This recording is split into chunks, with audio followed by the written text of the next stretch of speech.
तो हम लोग आज का वीडियो शुरू करते हैं। सबसे पहले डिस्कस करते हैं कि किस तरीके से जो मैंने इंट्राडे टाइमिंग बताया था कैसे काम किया वो। सबसे पहला टाइमिंग जो मैंने बताया था that was 11:20 to 11:30। So this is 11:20 का candle and see and this is 11:30। 11:20 to 11:30 मैंने बताया था, राइट? और उसके बाद बताया था 11:58 व्हिच इज़ दिस कैंडल। तो अगर आप देखेंगे ये तीनों कैंडल्स ना एक ही रेंज में बने हैं, राइट? तो आप क्या करेंगे, हम लोग इस रेंज का हायर लो मार्क कर लेते हैं। ये रहा क्योंकि 11:20 11:30 के बीच में है और इसका लो रहा ये रहा, राइट? मैं अब इन लाइन्स को रिमूव कर देती हूँ। अब ये देखिए, जैसे ही इस रेंज का ब्रेकआउट आया, जो 3 टाइमिंग रिवर्सल कैंडल्स थे, मोमेंटम कैंडल्स थे, जैसे ही ये 3 टाइमिंग के हायर लो का मोमेंट ब्रेक हुआ, लो, वैसे ही देखिए move. It's a very quick move. और मैंने ये सेम चीज़ ग्रुप में अपडेट किया था कि 25476 के नीचे एक बहुत ही बड़ा मूव आएगा and a quick momentum and हम लोग देख सकते हैं कि इसके नीचे ऑलमोस्ट 90 पॉइंट्स ईज़ी हमें मिल गए, राइट? तो नाउ लेट्स सी, अब हम लोग कल का ट्रेड प्लान डिस्कस करते हैं। ये मैंने डिस्कस कर लिया सो दैट आप लोगों को कल से कोई इश्यूज़ ना हो जब भी मैं रिवर्सल टाइमिंग बताऊँ। तो सबसे पहले देखते हैं निफ्टी को। तो निफ्टी का अगर हम लोग यहाँ से एक फिब लेवल लें, तो देख सकते हैं आप ये 50% का लेवल है, दैट्स 25,000 के आसपास। और यहाँ पे ना एक ऑर्डर ब्लॉक भी है 1 आवर का। तो मेरा एक्सपेक्टेशन है, क्योंकि निफ्टी अब रिट्रेस करना शुरू किया है, तो आई एम एक्सपेक्टिंग कि निफ्टी विल कम अराउंड 25,000 और यहीं से एक फ्रेश बाइंग आएगी। ओके? अब बीच में देख सकते हैं यहाँ पे एक गैप भी है, तो हो सकता है यहाँ कहीं पे बीच में रुक भी जाए। बट मेजर टारगेट्स मेरे लेवल्स जो है जहाँ से मैं बाइंग सोच रही हूँ दैट इज़ अराउंड 25,000 के लेवल्स। सो अब और स्मॉलर टाइम फ्रेम में चलते हैं इंट्राडे डिस्कस करने के लिए।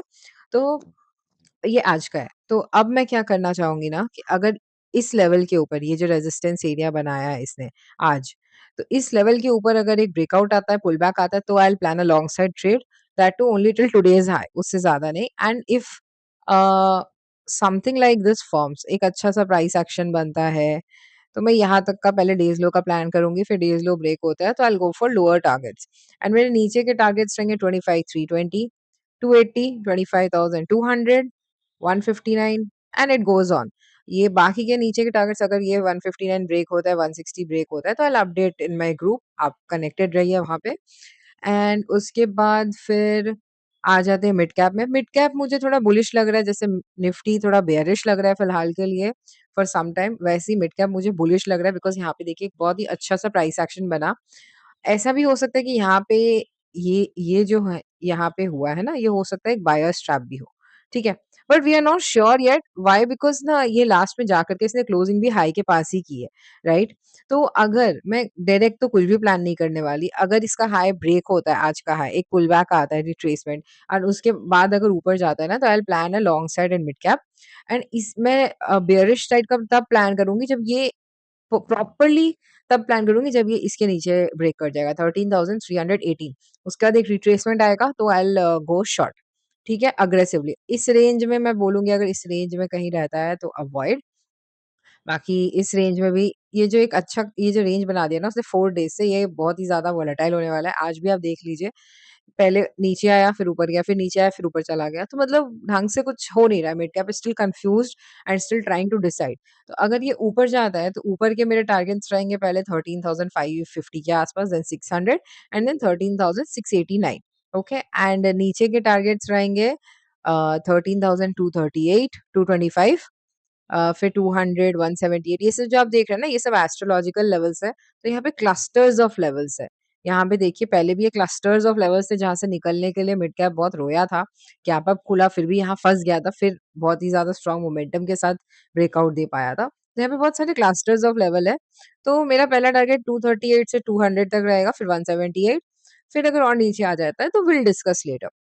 ओके, एंड मैं अपडेट कर दूँगी। एंड देन निफ्टी बैंक अगर हम देखते हैं तो निफ्टी बैंक को डेली टाइम फ्रेम में देखें, तो यहाँ पे देखिए ये ऑल टाइम हाई था, राइट? या जो ब्रेकआउट हुआ, उसके बाद देखिए ब्रेकआउट के बाद क्या किया, ऊपर गया बट एक पुल बैक के बाद ये ऊपर नहीं गया, राइट? तो यहाँ पे ना ऐसा हो सकता है कि फ्रेश बायर्स जो यहाँ पे एंटर किए वो ट्रैप हुए, क्योंकि यहाँ पे 3 कैंडल्स को फुल एंगल्फ कर लिया बैंक निफ्टी ने, राइट? एंड अगर 1 आवर के टाइम फ्रेम में देखें तो एक एम सॉर्ट ऑफ पैटर्न भी बना है। तो मेरा व्यू थोड़ा-सा बेयरिश है अभी for time being in bank Nifty और 15 मिनट्स टाइम फ्रेम में अगर हम आए, तो ये जो ज़ोन है ये एक लिक्विडिटी ज़ोन भी है। 57,300 से लेके 57,235 ये जो ज़ोन है एक एरिया लिक्विडिटी एरिया भी है। तो मेरा क्या प्लान रहेगा बैंक निफ्टी के लिए भी अ, यहाँ पे अगर सपोज़ ओपन होता है, तो same plan as Nifty and ऊपर अगर जाता है, तो मेरे को यही एक रिट्रेसमेंट लगेगा तभी मैं एक लॉन्ग साइड प्लान करूँगी वरना मैं बेयरिश प्लान ही रखूँगी बैंक निफ्टी में, ठीक है? और मेरे नीचे के टारगेट्स रहेंगे 56,644 देन 56,300 से 400 के लेवल्स, देन 56,169 एंड उसके बाद हमारे टारगेट्स ये इस लेवल पे रहेंगे 56,000 के आसपास which is also a psychological number. उसके बाद और नीचे जाएगा तो will see and will update, okay? काफ़ी ज़्यादा नीचे के टारगेट्स मैंने बता दिए, पता भी नहीं था नीचे जाएगा कि नहीं। बट आई एम एक्सपेक्टिंग कि बैंक निफ्टी को भी निफ्टी की तरह थोड़ा रिट्रेस करना चाहिए एटलीस्ट टिल 56,400 के लेवल्स तक, ओके? सो या this is my plan for tomorrow और अगर आप लोगों को कोई भी स्टॉक्स या किसी और इंडेक्स का कुछ भी व्यू चाहिए तो आप मुझे कमेंट सेक्शन में बताइए। I will look at it and I will update in the comments. And बाकी एक और चीज़, किसी भी इंडेक्स में अगर गैप अप या गैप डाउन ओपन होता है तो मैं जैसे कल भी बोली थी, मैं भागते हुए ट्रेन में नहीं चढ़ती, ना मैं रिकमेंड करती हूँ। तो आई विल से अगर गैप अप या गैप डाउन ओपनिंग होता है तो wait for a retracement till the levels till a support or resistance levels preferably previous day का लो या हाई समवेयर जो या फिर जो मैंने रेजिस्टेंस लेवल्स और सपोर्ट लेवल्स ऑलरेडी आपको बताए अभी। तो कहीं अगर एक रिट्रेसमेंट आए उसके बाद ही आप लॉन्ग या शॉर्ट कीजिए। Direct gap up gap down opening में आप ट्रेड ना करें। It's always risky and it gives a very bad risk to reward ratio. Okay? I hope this helps. Have a great trading day tomorrow.